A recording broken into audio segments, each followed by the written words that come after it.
What's up, everybody? I'm back with another stadium review.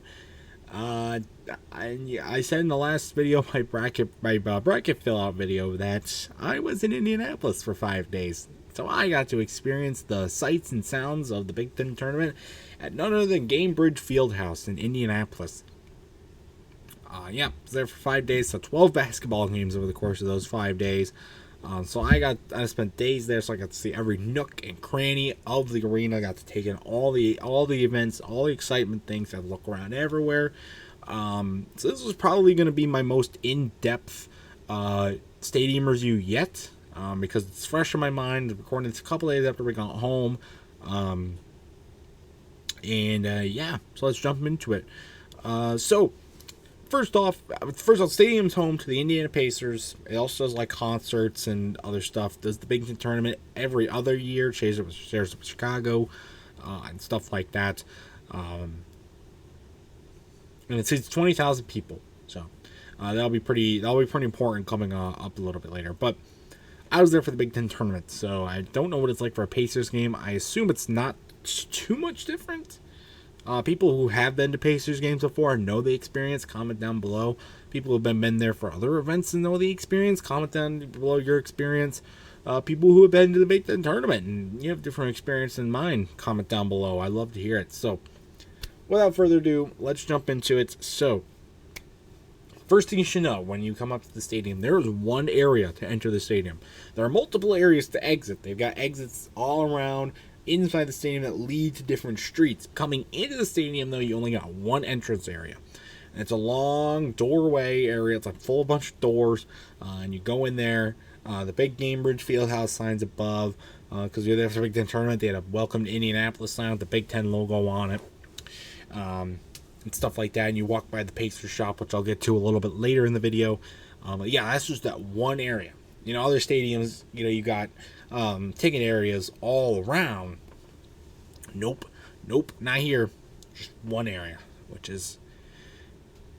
And for only seating 20,000 people, I mean, it's not too bad. It did sell out, but it never was like 100% packed. But it can get a little bit congested, a little bit crowded. But I think they've got the system figured out fairly well. And stuff like that. So, not too big of a deal. But know that going in. That there's only one area to enter. So you're not walking around like, oh, can I get past the lines? Where's the other areas? Nope, can't do that. Only one area to get into. So, and then also know when you get in, like, you can go into the stadium and not need a ticket. Like, you can go in there, and then there's like a lobby area, and you don't need a ticket to get into that lobby area. You go in, past the double set of doors, and then you get to the security. You go up through security, and then you're in like this nice plaza area, and you walk down a little bit farther, and then you get to the ticketed area. But in this like lobby area, there's like cool clock. They had a sign that was like Indy, but the eye was taken out so that you could stand in the place of the eye for pictures. Right above the ticket area, there was a home of the Indiana Pacers sign that looked really cool. They had banners for all the Big Ten teams around it.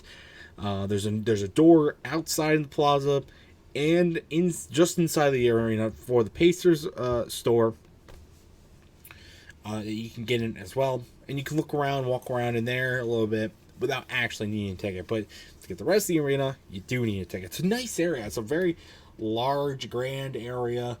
Greets you and stuff like that. And the vibes that I get from going to this arena, from walking just in there and throughout the rest of the arena, was very clean. It was very, very clean. It felt very new, modern.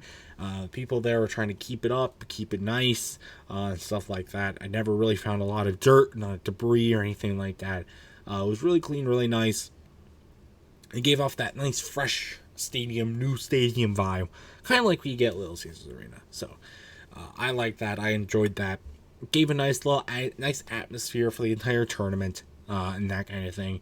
It was very nice temperature regulated as well. Wasn't too cold, wasn't too hot, except for a few slight things, but that was okay. Overall, nice vibe, nice atmosphere to it. But you get past the ticketed area, and the tickets were a little bit weird because you couldn't do them. You could do them on paper, but only in a, like if you're like a VIP person. You do them on your phone, and the things weren't a little finicky. They weren't working too well. You could do like a tap thing on the top, or they had like a barcode in the middle. And it was like weird.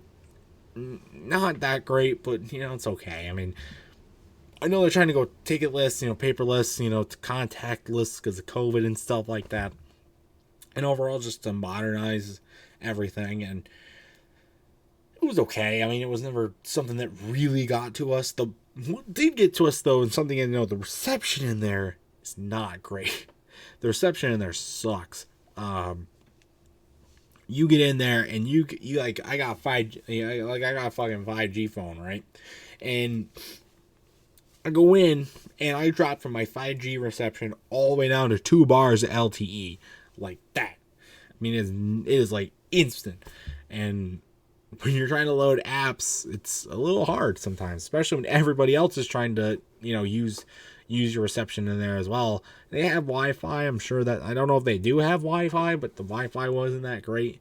I probably wasn't. I mean, it was crowded as hell, but luckily it's a nice arena to look at, so you don't have to worry about that. Because you get past the ticket area, go up some steps to the rest of the concourse.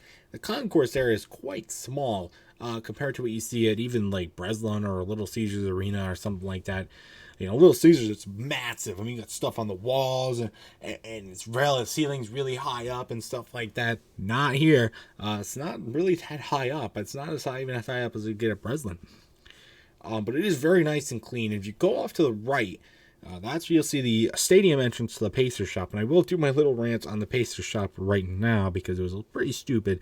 They have 3 entranceways. Again, one outside the stadium, one once you get into the little plaza area, and then once you're into the concourse.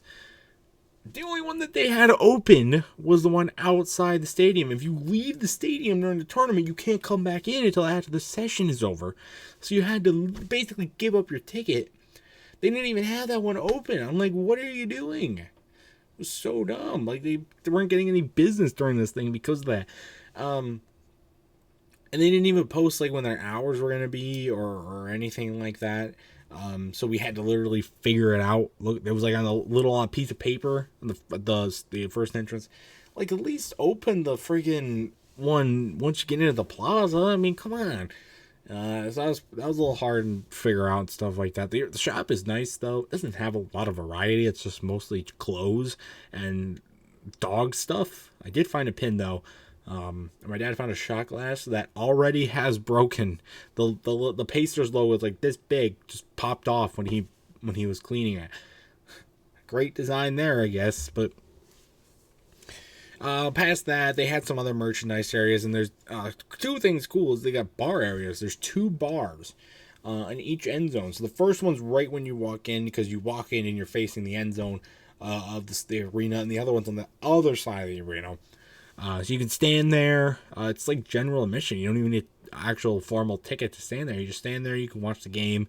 Granted, you don't get that great of a view. If you want a good view to watch the game, it's not the best place to stand. But some people, I mean, you can see it. So it's not that big a deal. And stuff like that. So not too bad. But yeah, they got bars and stuff. It's pretty cool. And as you're walking around, it's clean. Not too much to see. They don't have any like historical paintings or markers or anything like that. No decorations on the walls really. You go past this bathrooms and the concession stands. They do have nice like picnic areas in the back near the concession stands. You can sit down there. They got TVs. You can watch the game and stuff like that. It's going on. And there's lots of bars and food. They have a Chick-fil-A in there, which is pretty cool. They have a couple unique burger areas and stuff like that, so that's pretty cool. And it's, as far as the food goes, I guess I'll touch on that right now. It's expensive, just as all stadium food is. Also, hold on, let me fix this real quick while I'm talking about this. There we go. Whatever, it's fine. Okay. Yeah, it's basically, just regular prices. Pretty expensive for everything. The food, though, I thought was actually pretty decent. Not gonna lie, I thought it was pretty fucking decent. Nachos, I didn't have those. They had nachos. They had like a unique nacho bar and stuff like that. They had chicken tenders, which I thought were really good. Burger I didn't have. Hot dog I thought was pretty good. Popcorn didn't just make you thirsty. It was actually pretty tasty. They had pop and water and stuff, which is pretty generic. They were going really hard on this new simple 7-Up, which was horrible. But that was not their fault or anything like that. But overall, it was a pretty solid food selection, I thought, because usually amusement stadium food's just to make you thirsty so that you go buy drinks and stuff like that. Not here. I mean, of course it's food, so it's going to make you thirsty, but it's for taste. It tastes good and stuff like that. So at least I could somewhat get the prices at that point, which was nice. So anyway, keep walking around, and go back to the bar and stuff like that. And again, there's exits to the streets, all the different streets and stuff like that. And then also a bunch of other things. And then there's a 3-level arena. So there's 3 levels. Second level had more concession stands where also the suites were. It was like a carpeted area, and there you had some cool areas where like it wasn't like seats. It was another general admission area. There's a lot of general admission areas in this stadium as well, which I really enjoy, because you can go other places and see the game without having to worry about stealing someone else's seats or not being able to really see anything. Because we stood in these areas and they have carpets and stuff like that with nice couches, and you can have TVs, watch the game, you can watch the live broadcast or what's going on the Jumbotron, and you can sit there, or you can sit at like this like high table area and chairs and watch the game from there, and you got a pretty good view for all it was considered. On the sideline, on the end zone, they had one facing the end zone as well. Couldn't really see that much because they had the press guys that are in front, so people stood up. Good luck, but it wasn't that bad. I mean, for free as well. I mean, well, it wasn't for free because you had to pay for your ticket, but all things considered, I mean, seats in that area were costing upwards $600, $800, and we were getting there for like $200, which was great. It was excellent. It was great views, comfy, and stuff with better temperature regulations and stuff like that. So it was awesome. I really did appreciate that. It was really, really, really nice.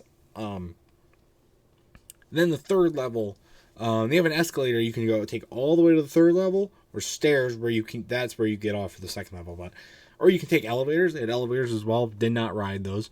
The third level was more concession stands and bathrooms, and that's where the nacho bar was. And then it's the smallest level.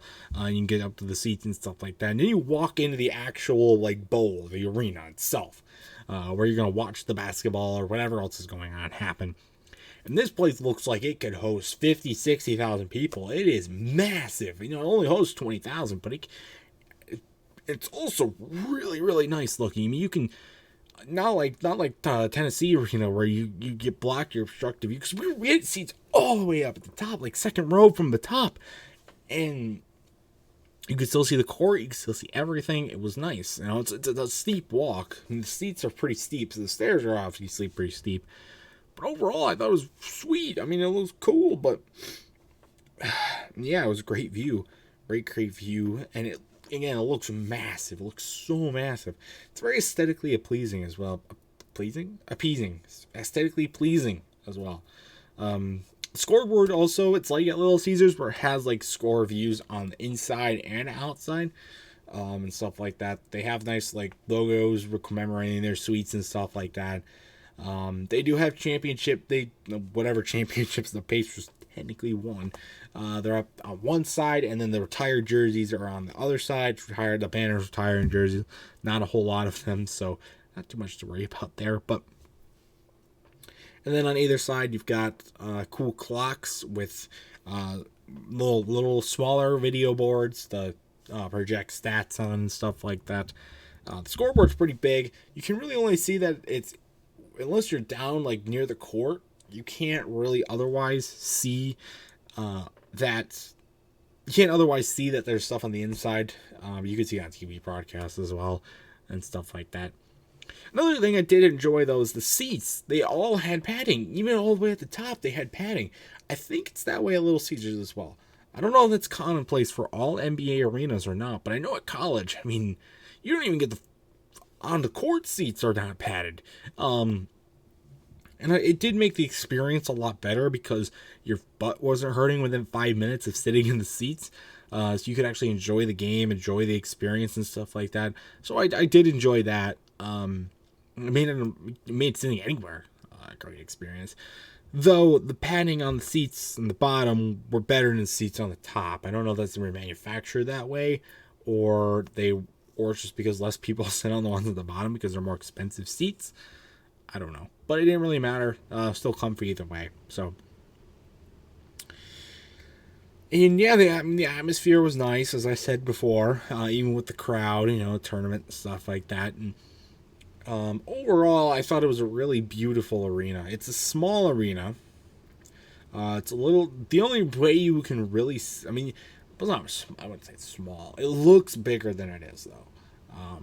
And I enjoy it. I do.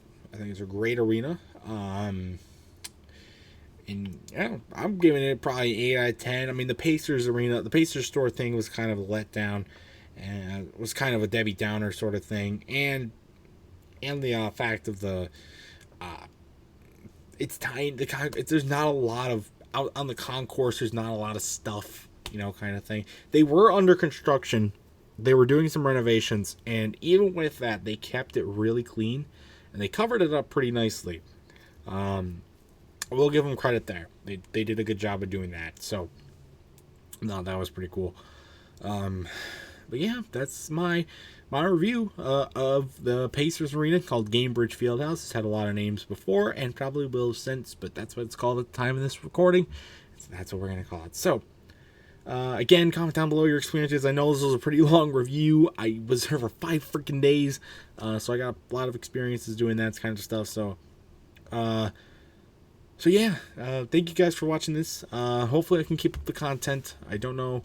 Life's pretty busy right now, but I definitely got some ideas. It's weather's starting to get warmer, so that's good. So stay tuned. Stay with me. Until next time, I'll see you guys later. Goodbye.